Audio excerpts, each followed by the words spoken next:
Wilson, Pudge, how are you, man? Wilson Contreras, ladies and gentlemen. Right?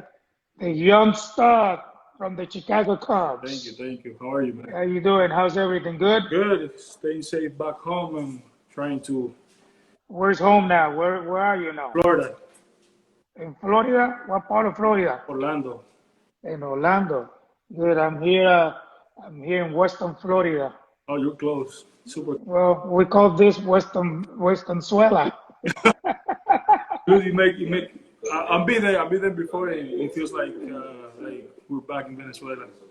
Very good. So how's the family? Tell us a little bit about, so the fans are watching us right now. What you've been doing? How's everything? How's the family? How are you? You've been working out, keeping yourself in shape, ready to go any minute? Yes. My family is good. My family is safe. All my family is here with me. My wife, mom and dad, and my little brother is still here with me, still living with me. And I've been doing everything. They've been doing good, staying in shape, been working out every day, hitting weights. I mean, doing a little bit of everything. Even though that I don't have a huge workout facility, Okay. was trying to Well, you just have your tee, just swing a little bit, yeah. throwing. I see some videos of you on Instagram that you are doing some footwork behind the plate. I think that was behind your yard, Yeah, in your house. I think yeah. in the backyard, A correct? little occasion here, and I have some weights which I try to take advantage of. I follow my program, but I haven't stopped. I haven't stopped.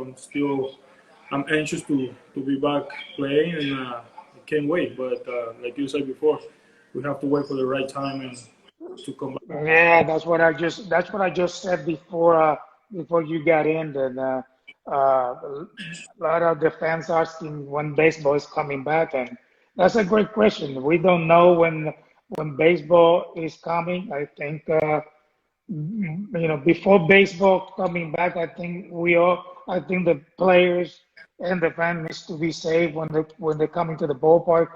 The player needs to feel safe because baseball is not an individual. Yeah, It's not an individual sport. It's a 25 players in the same clubhouse, plus the coaches and the media. the training staff and the media. That they all in the same room, so they need to make sure then when baseball is back, all these people that work inside of that room, they're all safe, and also the fans. When they open the gates to bring the fans in, we're talking 38, 40,000 people that are going to be watching baseball. So it's going to be kind of interesting. I hope that Rob Manfred, and the whole staff from Major League Baseball, take the decisions when baseball is going to come back. But definitely, I need it. I would love to see baseball back. I'm sure you wanted to go back behind the play and play. And Oh yeah, I can't wait. I can't wait. But also, I have to be patient and tell myself that just be patient because it's not an easy decision to just to come back and play baseball. It's not yeah, about us, about the world. The whole world is stopped right now. But I'm so let me ask you one question about my Puerto Rican friend Javi Baez. Tell me a little bit about him, the way he plays. Trust me, he's one of my favorite players that I watch. Same thing you. It's amazing all the things that he does, offensively and defensively. But one of the things for me when I'm watching him is the way that he tag the guys in second base. I never see someone. I mean, I play against Robbie, Alomar, Vizquel, all those great superstars that plays the game in my era. But watching him, catching the ball, especially your arm speed, your velocity that you have, the strong arm that you have, and sometimes, you throw the ball so close to the ground that sometimes they probably going to see that the ball is going to bounce, but he's always there and tag. So how you feel when you have a guy like that in second base catching your throws? It feels great. It gave me way more confidence that I already have. Whenever I have Javi tagging someone, it's just like a lightning, just lightning tag. Javi is a guy that plays with a lot of emotions, that plays relaxed, that plays for the team. Like me, like you, like Like me, us, like like us, like like like us. like, like the Latinos, Yeah, we all play the same. yes. He plays for the team. He not playing for himself. That I think that's one of the main things why he gotten so much better. And he's playing every day. Once he got to play every day, he got to make adjustment. And now Javi, one of the best shortstop in the big leagues, and I'm also proud of him because I know where he's coming from. I know. I met him back in 2011. We played together, and see him grow up this much. It makes me proud. Okay. What is your favorite base that you like to throw? Favorite base? Oh, I'll say first. When you behind the plate, like for example, myself, I was an aggressive catcher. I throw the ball first base, second base, third base. But if you ask me that question, one of my favorite throws that I like to do is, believe it or not, it wasn't second base. It was to third base with two outs. With 2 outs. To third base with two outs, because that's one of the plays that the runner never think about Mhm. a catcher is going to throw, because it's two outs. Obviously, if the ball goes to left field, it's going to score the run. So for me, when I was playing behind the plate, one of the favorite calls that I give, all the signs that I give to my infielder was to third base with two out, and I have big chance, I mean, like high percentage of throwing the guy out because they never think about it. How about yours? I will pick first base. I love picking up running on first base. I think as I started the running, once you get there, how big the league is, and if I see something, his body language, I'll try to pick up. And also, it depends on the pitch, because if the pitch going to my right is way easier than a pitch go to my left, because the transfer is going to be way too long, and the run is going to be safe. But picking up guy, I'll pick first base. I love to throw to third base, but we never got a chance, or we don't have the huge league that we used to have before.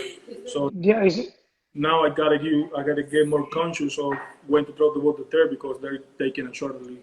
well, right now that's very good for you to say that, because right now, baseball, right? Baseball changed a little bit because the analytics that you guys are using today, you guys have a bunch of information before the game, during the game, having some, all different types of information possible. But the one thing that I miss in baseball, and I just wanted to ask you this, is the running game in baseball today is way less than in the 90s. Do you think that is because all this analytics happens, or is just because they want the hitters to keep doing the launch angle to hit balls out of the ballpark? It could be a combination of letting us play baseball only with homers, doubles and homers, only with slugs, but also can be the analytics stuff, the analytics. But I think baseball has changed a lot from '90s, like you said, from '90s to now. Because if you watch, I watched a couple of games of '90 and 2000, even 2000s. They play the small ball more than now. Yeah. Nowadays, man on first, you gotta hit a double or a homer. Hit the ball out of the Homer. ballpark. And I think that's one of the things that I miss the most on baseball right now. But also, uh, it gives the chance. It give us a chance to put the score on our favor. Okay. We all know that we speak two languages. So now what I'm going to do, I'm going to transfer to the language that we love, that we like. We're going to talk a little bit about Spanish, so la gente que nos están escuchando en español, que nos entiendan un poco. Y otra pregunta que te quería decir de cacheo. Tengo obviamente entendido que tú no eras catcher, tú jugabas otra posición. Obviamente no firmaste como catcher, firmaste como un position player del infield. Como tercera. Eh, tercera base, empezaste como tercera base, también por el bate que tienes y que tenías en ligas menores, te subieron a las ligas mayores y te pusieron en el outfield solamente por el bate. ¿Cómo fue esa transición tuya de tercera base, outfield, a cachar? ¿Cómo cogiste esa mecánica de bloquear, de tirar, de recibir? Porque te digo, yo te he visto, yo te veo cachar.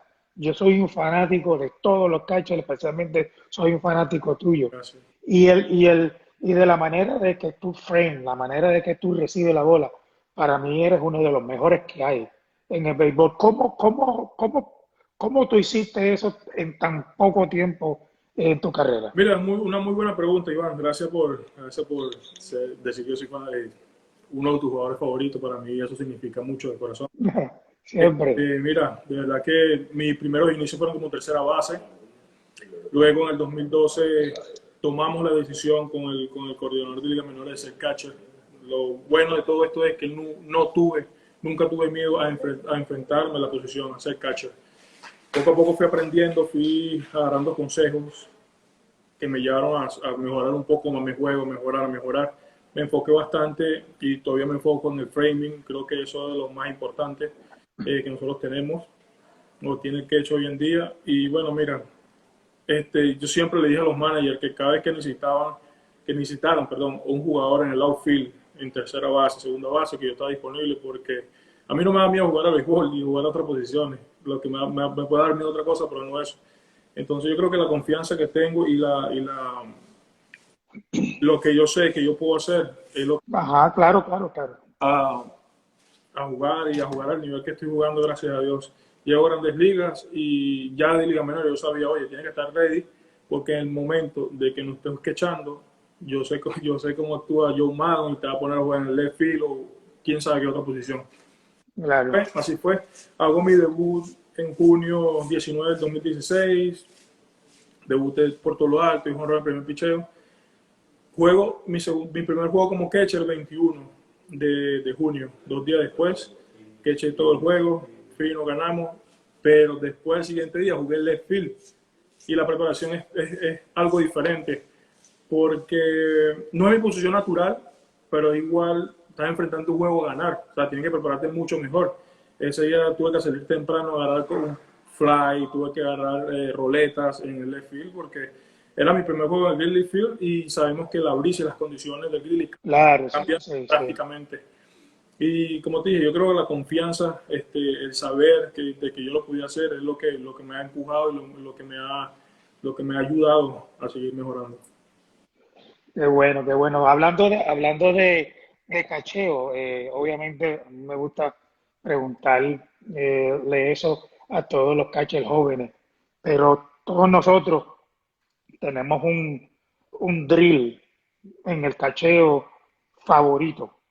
Pues, obviamente a mí me gustaba el drill de frame, de recibir. Yo hacía un drill con bolas de tenis, Uh -huh.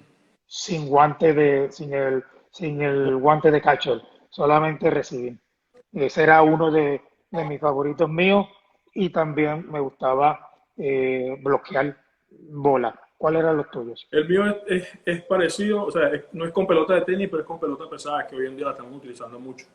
La hago sin guantes. Son de esas bolitas que como que tienen arena por dentro, pesadas. Las pesadas. Okay. Por dentro. Hago 5 de frente, 5 ángulo derecho y 5 ángulo izquierdo, simulando que son sliders o sinkers de zurdo y sliders o sinkers de derecho. Luego paso con la mascota, pero pongo la máquina. Igual 5 de frente y 5 en ambos ángulos. Después de ahí me gusta hacer footwork, hago 5 footwork de igual, 5 footwork de frente, 5 footwork posición afuera y 5 footwork en la posición del lado contrario. Cuando ya termino mi footwork, paso al bloqueo. Ahí empiezo con la mano igual, con la mano suavecita, solamente para encontrar mi fundamento, para encontrar el fundamento que es lo más importante a la manera de bloquear una pelota. Y luego agarro y hago curvas lentas, pero muy lentas, para dejar que el cuerpo reaccione a la pelota, Voy alto atrás, voy alto atrás. quedarme atrás y que suave, estar suave.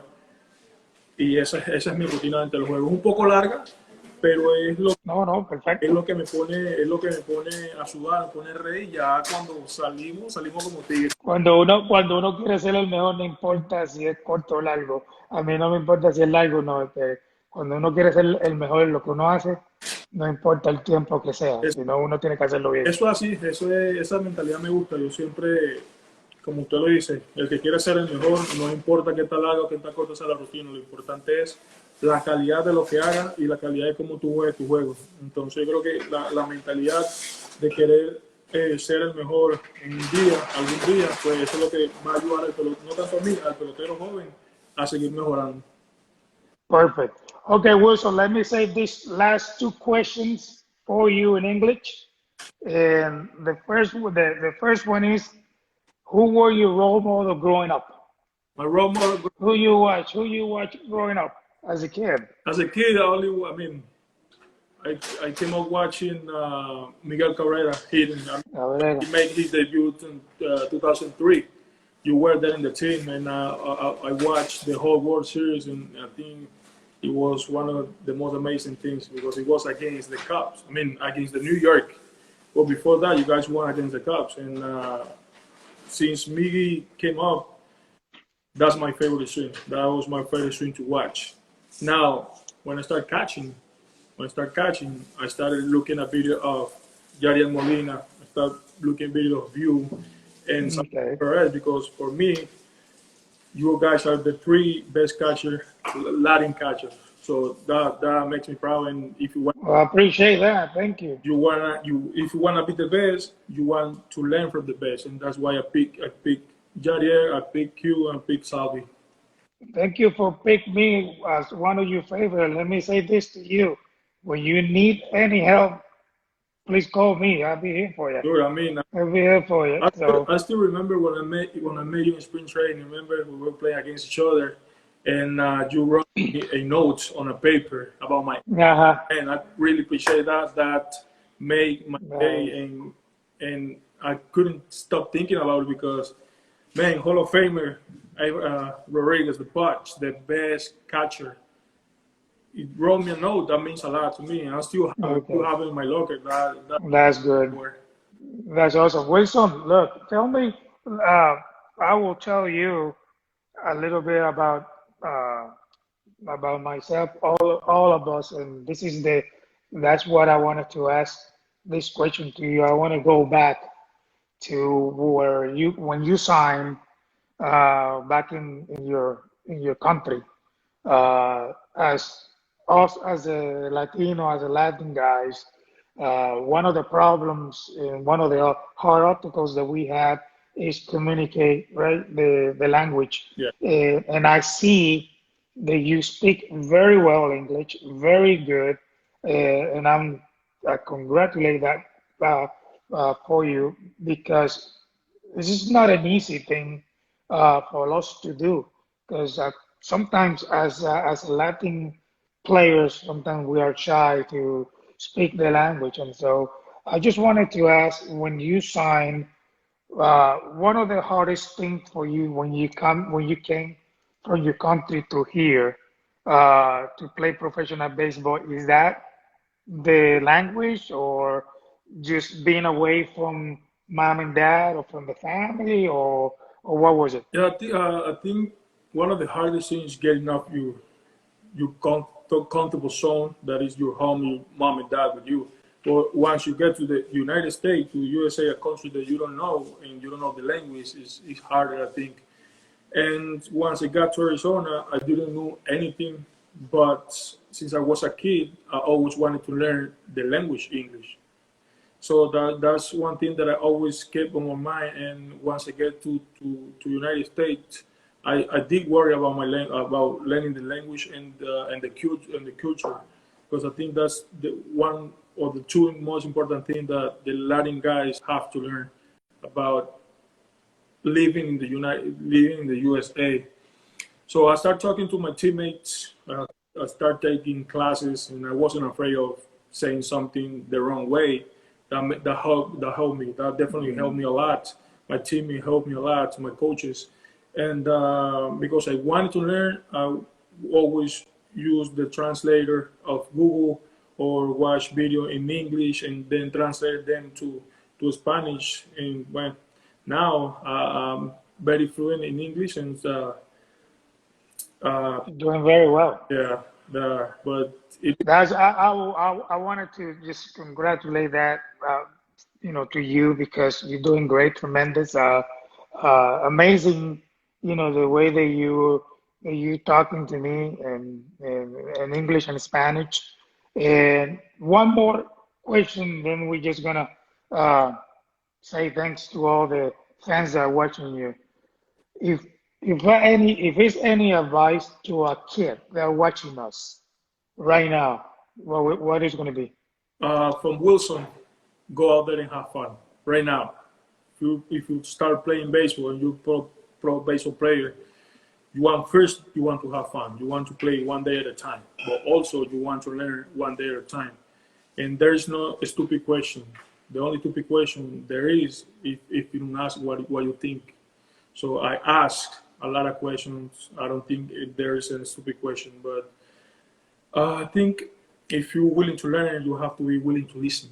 So listen, the best advice is that the coach is going to give you, and listen, mom and dad. They're always going to be there for you. They're always going to tell you what are the right things to do in life.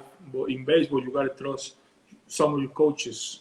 Right. So I think just have fun and learn one thing in one day at a time is the best advice that I can give all the younger cats right now. So in another word, discipline is very important. Play the game hard. Respect the game 100%. Respect the uniform that you use at the time. Not doesn't have to be professional baseball. Any league, little league, professional, whatever. It's just respect and play the game hard Yeah, and have discipline. Right? play the way the right, play the game the right way. I think that gonna tell the people a lot about you, about yourself, because once you start playing the game, you start respecting the game, is respecting the other team. That gonna take a lot. That gonna tell a lot about you. They're gonna see you in a different way, even though that you might play with a lot of emotions or not, but Me, you're gu- still playing me for you. You're still yeah. playing for all the 29 team and a lot of fans that goes out there to the ballpark and for a show. So I think being humble, playing the game the right way, and respect everybody in the ballpark is definitely important. Me gustaría repetir, si tú me Y permites, claro, esta pregunta de nuevo en español, porque me gustaría que tú dijeras ese mensaje también en español a los que nos están escuchando en español que no nos entienden en inglés. Y la pregunta es, Wilson, ¿qué consejos tú le darías ahora mismo a los muchachos jóvenes que nos están viendo ahora mismo live por MLB? ¿Cuál sería? mira, jugar feliz, disfrutar el juego cada día, aprender cada día más, hacer preguntas. No hay pregunta que sea estúpida. La única pregunta estúpida que hay es la que no se pregunta. Yo creo que cuando tú quieres mejorar y quieres ser grandes ligas, tienes que mejorar tu calidad de persona, tienes que aprender el juego, tienes que respetar el juego, conocer a tus compañeros de equipo, respetarlos. Y lo más importante aquí es tu personalidad dentro y fuera del terreno. Yo creo que cuando sales fuera del terreno, tienes que ser la misma persona que eres dentro, respetuosa, con buenos valores. Cuando llegas al campo, tienes que respetar a todos como si fueran tu familia. Tienes que respetar el juego, tienes que jugar duro, con emoción o sin emoción, respetando los demás equipos. Yo creo que Bueno, diariamente al equipo te van a ver 50.000 personas, 45.000 personas. Entonces los fanáticos van allá a ver un show, no van a ver claro. eso. Entonces ese es mi consejo: jueguen duro, no se rindan, no se den por vencidos. Yo creo que la perseverancia, la disciplina y la responsabilidad que tú crees en tu persona de querer ser el mejor es lo que te va a llevar a lo más alto de tu carrera. Muy buen consejo eso. Bueno, Wilson, quiero darte las gracias. Quiero darte las gracias. Te quiero hacer una pregunta porque me Dime. importa, es bastante, me importa y usted jugó 21 años, 21 años como catcher no es fácil. Ajá. Usted subió a Grande Liga a los 18 años y su preparación física se fue mostrando año tras año, que fue, ¿sabes? Fue mejorando año tras año. Yo quiero que usted me diga cuándo empezaba, cuándo terminaba su temporada, su off-season, a qué tiempo se agarraba y cómo fue notando usted los cambios en su cuerpo a pasar la edad y mejorando su condición física. Bueno, mira, buena pregunta. Yo siempre, gracias a Dios, he tenido una buena disciplina. Desde muy temprana edad, desde que jugaba ya ligas antes de formar profesional en Puerto Rico, yo corría mucho, hacía muchos ejercicios de fortalecimiento. Obviamente no fortalecimiento hacia la parte de arriba, porque obviamente era muy joven, pero ya cuando llegué al nivel profesional de la Grandes Ligas, yo siempre tuve un programa de trabajo de 11 meses. Yo solamente tenía un mes al año, solamente que era el mes de noviembre, solamente que no hacía nada de ejercicio. Te lo digo porque yo, obviamente, en el off-season era donde entrenaba lo más fuerte, obviamente, para crear pues, masa muscular, resistencia, fortalecimiento mental, física, espiritualmente y obviamente en el terreno de juego con los ejercicios y las prácticas que tenía que hacer. Pero yo dividía el programa mío en cuatro etapas de levantamiento pesado temprano y ya iba disminuyendo más la carga de trabajo hasta que empezaba la temporada. Durante la temporada yo hacía ejercicio todos los días por la mañana, aunque jugaba todos los días. Okay. Yo me levantaba a las 8 de la mañana, me iba al gimnasio con mi entrenador, entrenábamos hora y media, corría, uno de mis entrenamientos principales que yo tuve en mis 21 años fue correr en la pista. Yo corría a mucha velocidad. Yo corría a velocidad corta, yo corría a 150 metros y los viernes eran los días más fuertes que eran 200, 300, 400 metros con 3 minutos de recuperación. O sea que eso era muerto después. Mucha resistencia. Y obviamente eso fue lo que me ayudó. Pero Wilson, eso tiene que venir de uno. Uno tiene que gustarle el ejercicio. Es una diferencia de hacerlo por la obligación que gustarlo. Yo en este caso, yo soy adoración del ejercicio. Yo hoy en día sigo entrenando 5 veces a la semana. Todavía hoy, obviamente para jugar golf, pero entreno 5 veces, monto bicicleta. Tú le puedes preguntar a mi señora, yo no paro, yo soy muy imperativo y me gusta el ejercicio. Pero hay que gustarle.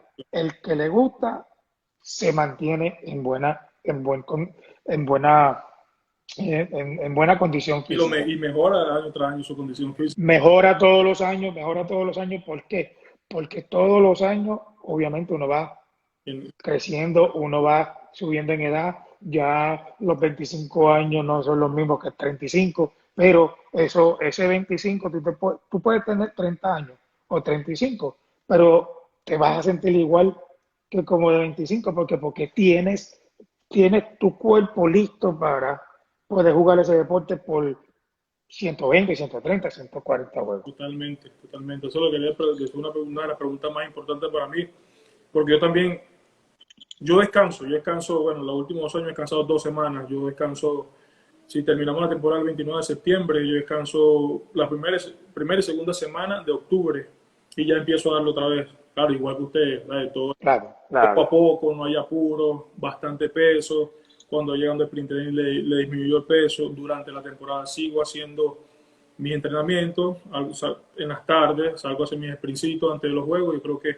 esa es una de las cosas más importantes para mí, para mantenerme y mantener la pierna fresca, porque bueno. sabes que echar no. Muy importante el ejercicio, Wilson, la disciplina del ejercicio. Acuérdate, el béisbol es mental. Esto aquí es casi el 97%.